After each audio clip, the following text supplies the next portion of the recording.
But this question of fear, we're all afraid of it. And there are things in relationship to this fear that you and I have to recognize. That if you trust in God and let Him be your guide and strength, you won't have that fear.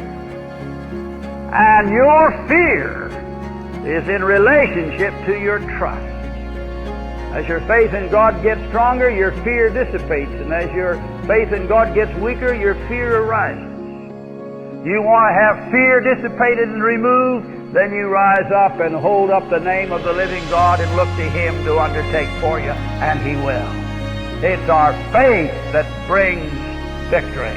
It's our faith that casts out fear and enables us to put our trust in the blessed Lord and Savior Jesus Christ.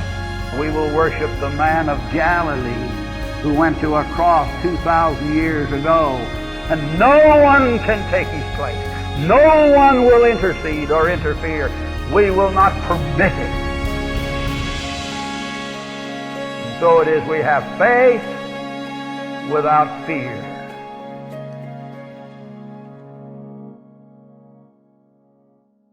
Fear, it's a natural part of life. It actually protects us from doing things that are otherwise foolish. For years, I owned a condo across from some railroad tracks. When you see a train coming, the smart thing to do is to recognize that there's a certain element of appropriate fear. I don't want to go running in front of the train when it's coming barreling down the track. That's an appropriate fear. Psalm 34:4 states this: I sought the Lord, and He answered me and delivered me from all my fear. See, there's a difference between a respectful fear.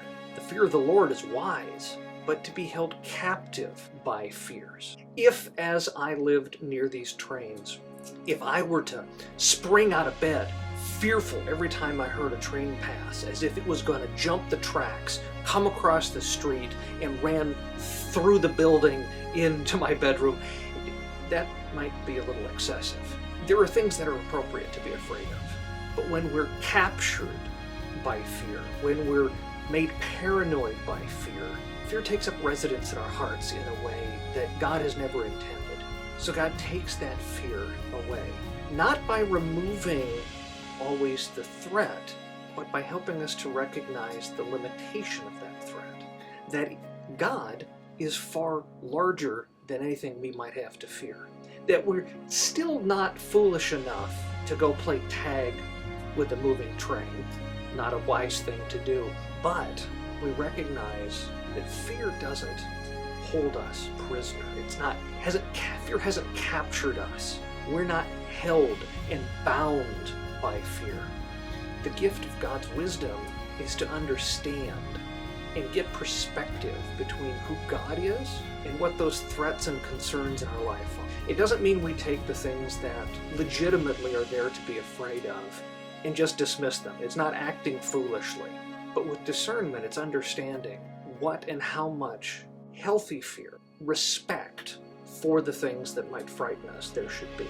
It's as if God has turned on a light in a dark room, and we can see what we couldn't see before. Now, when you turn on the light in a dark room, you may in fact find things that threaten you, but being able to see them, you can eliminate a certain amount of fear about what those things might do. But left in the dark, we don't know what it is that we might encounter. So my prayer for you is that you enter into a well-lit room with God, that He is able to open your eyes to see, to give you the courage and the strength to exercise your faith over fear. Blessings. See you next week.